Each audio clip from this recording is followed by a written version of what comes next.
I'm here. Shadakaga for Charlie Long. And I'm right at the Hobo Depots. Well, I'm not at. I'm near at the. I'm near at the. Look, near at the Hobo Depot. All right, today we got some special stuff, y'all. It took me a while to get them, but now that I have them, I need to make demos of them. First one is, everybody knows this bass. Why did everybody know this bass? The cooler thing about look, I said the cooler thing. The cooler thing about this bass is it's a boo bass. And a lot of people go like, boo meaning what? Boo. Boo meaning serial numbers are low. Start with BOO. Meaning is very, very early.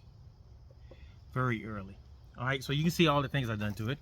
I put Barts in it. Alright. And I put a different pick guard on it. And he's like, where did that pick guard come from? I had to make that pick guard. But you see what it does?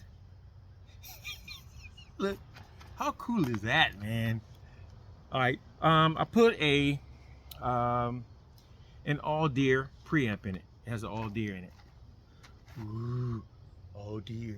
Ooh. And this right here is a 2006. Ooh, the same pick guard. Look at that. Boy, you doing something. You might be on to something. Look at that. This is the American.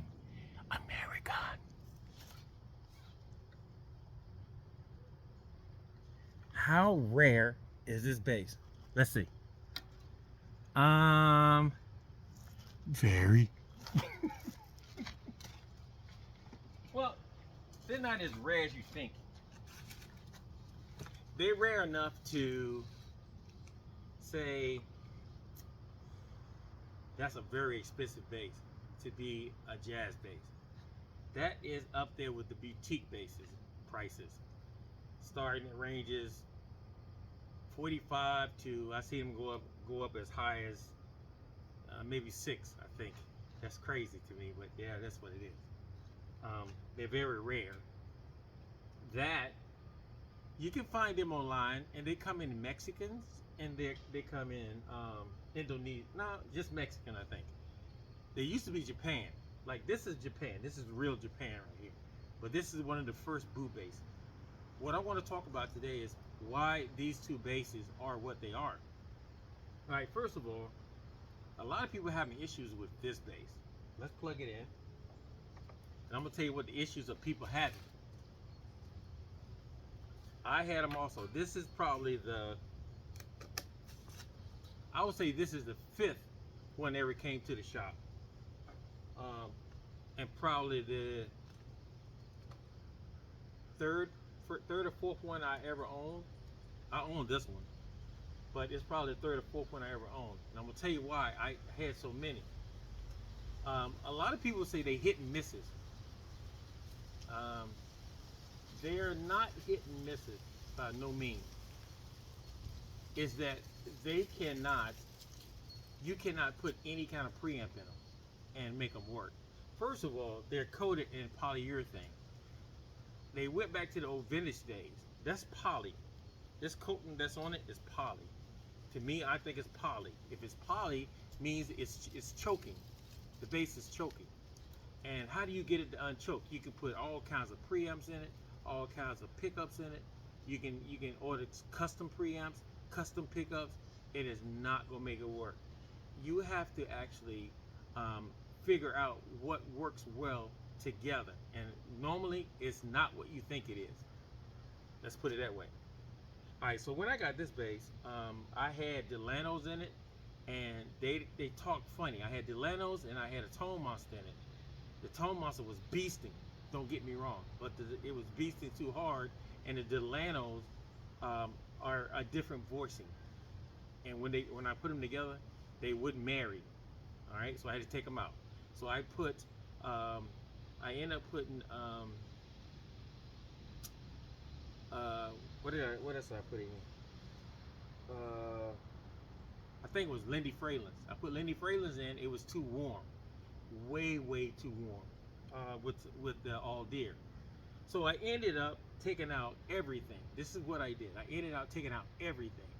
I ended up putting the original preamp back in. Check this out. And I had these in a box. These are, I think they're 57s, ones or A's or B's or something. And I put these in it. Now, let me explain something. They don't particularly match or they won't marry, but they're dating, and that's what you want. You want them to date, or I call them tires.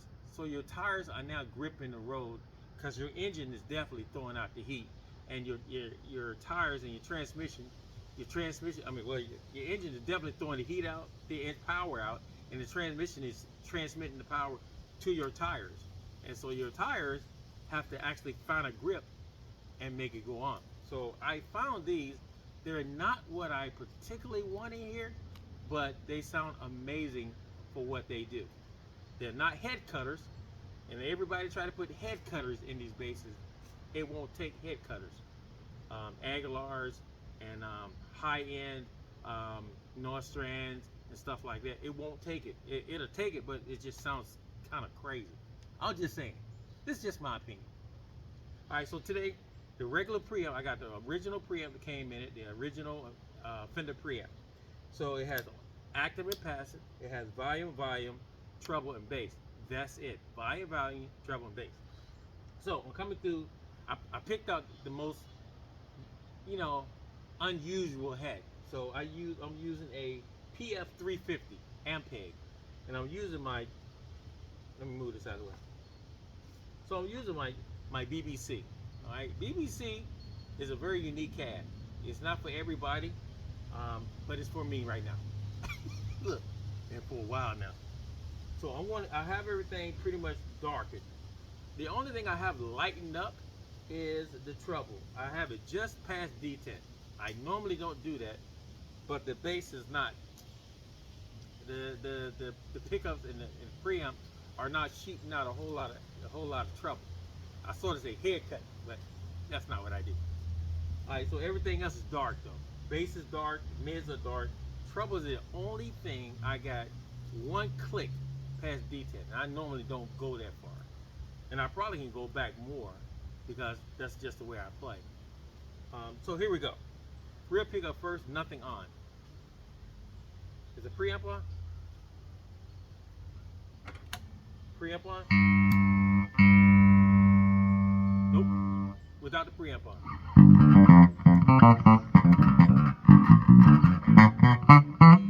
Your strings make a difference too on this bass. I'm using Deodarian on this one. I normally use SIT foundation nickels, but I put Deodarian on these just to give it a different kind of vibe.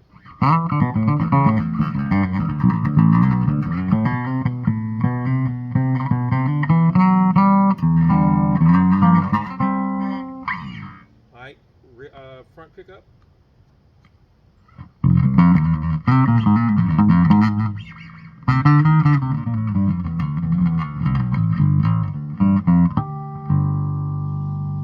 Both pickups.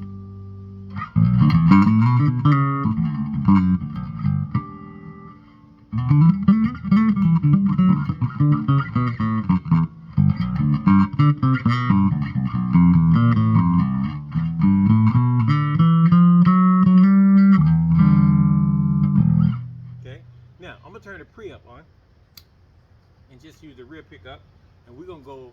It doesn't have a D10. I'm gonna put the treble what I think is kind of in the middle.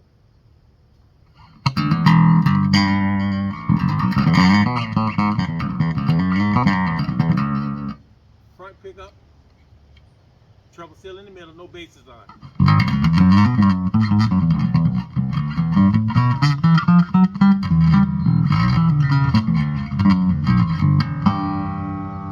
Okay, both pickups, just treble at D10. Very, very articulate. Very, very Fenderish. I said Fenderish. Fenderish. That is not a word. I'm gonna use it though.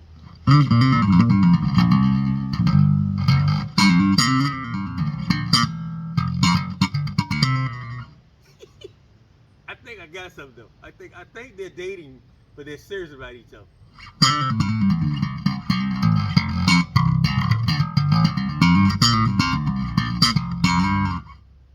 Okay, so now we're gonna take the treble, and this is the key to this bass. I'm gonna take the bass and I'm gonna break it. I'm not gonna take it to D10. I'm just gonna break it and see what it does.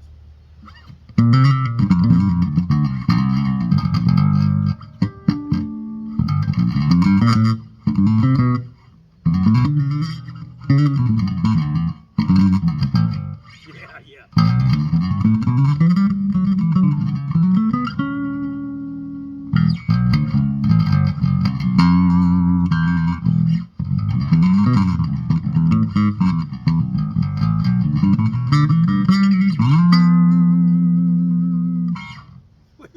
Wait. So this is just D10 on the treble and broken on the bass. When I say broken, I mean you just open it, crack it. That's it.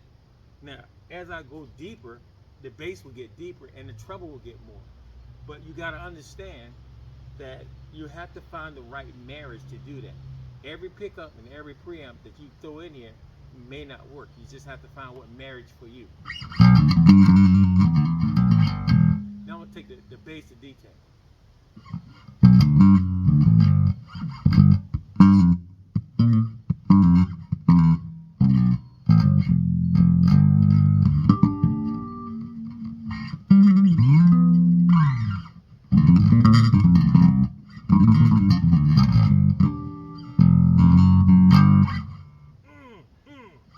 No miz, y'all. No miz.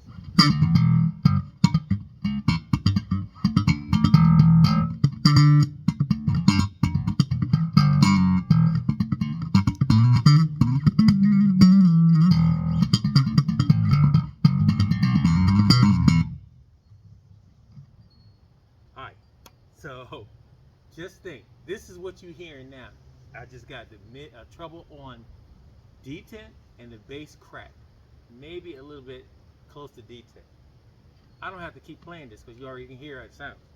What I'm going to do is go to the next bass. The difference that you're going to hear, watch. So on the Japan Marcus Miller, they don't use poly. Well, they don't use polyurethane. Now, I have an all deer on this one. Let's make sure it's tuned. For you all perfect picturers. Look, I said perfect picturers. And they do hold tune well. Now I put new tuners on this one. I put Fender tuners on this one. Just because I wanted it. Not because they needed it. Just because I wanted it. So we're going to turn everything off on this. Rear pickup first. Same setting. The 4 carries a lot more top end. Now, the pickups I have in this are the 1970s EMGs. 1970s EMGs. Now, if I was in the 70s and I put the EMGs in this bass or 77 Jazz, this is what it would sound like.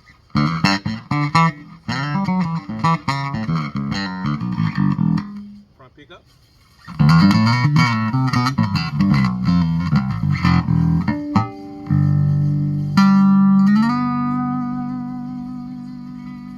Okay. Now, this one has a 3-way cut switch, so I cut the switch all the way down. Now, here's the switch in the middle. Both pickups. No trebles on, no bass on, no mids on. Yeah.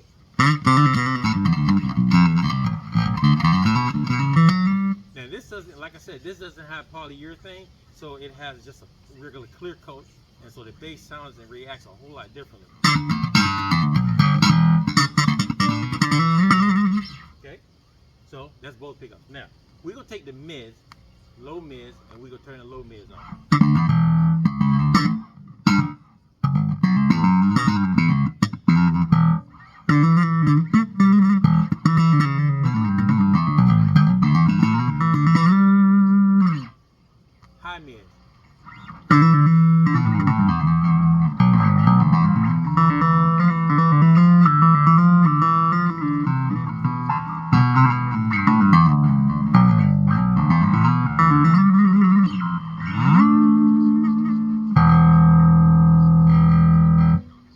switch is in the middle. I'm gonna put the switch down. Watch this.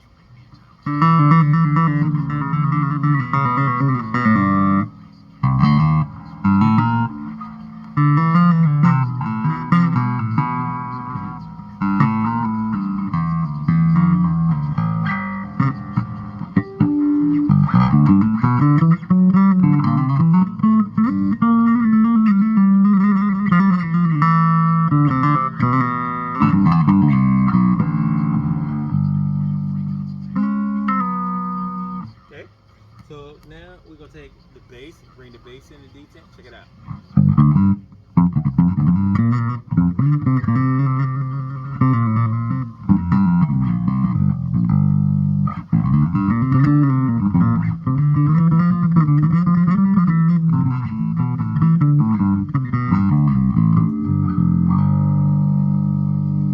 Take the switch, put it in the middle.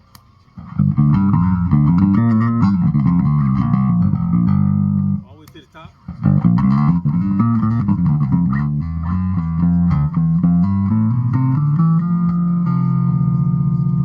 Take it back down, all the way down.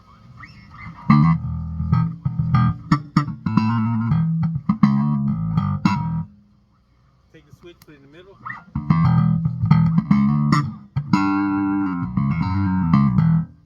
All the way up. Need to turn this down though.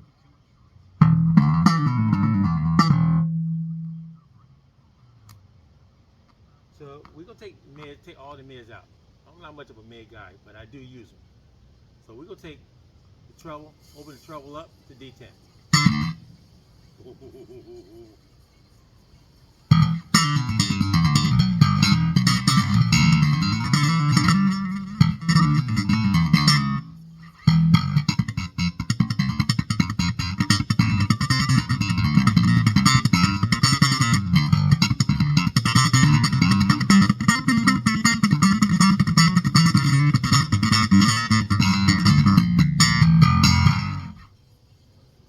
Switch in the middle.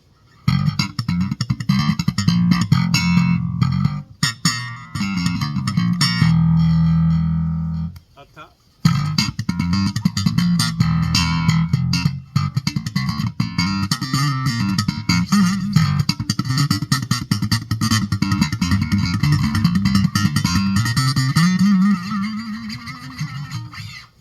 The all deer in here, I have it set on regular standard setting. I didn't put it on any other setting, I just went on standard.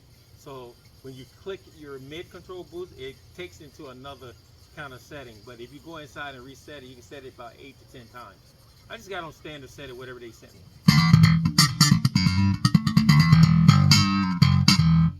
Alright, so you got treble at D10, bass at D10. Now I'm gonna put the low mids at D10. Check it out.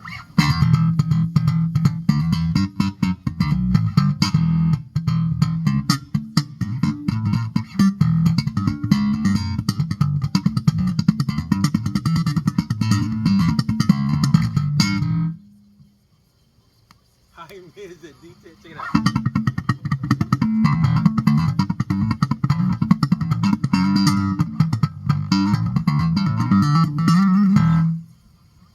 Take the switch, take it all the way down to the first setting.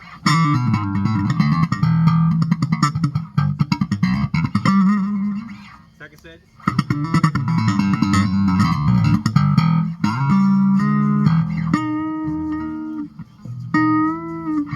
Had to get it last in.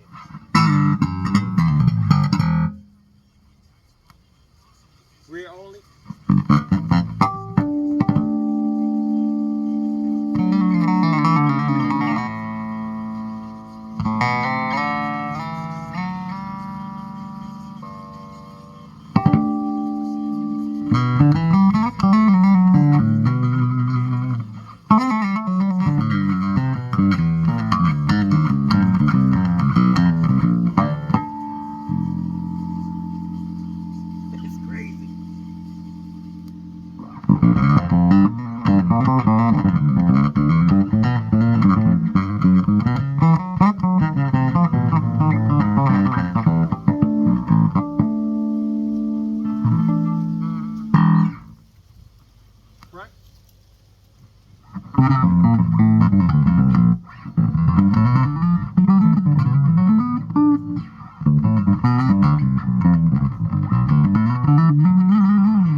Listen, guys.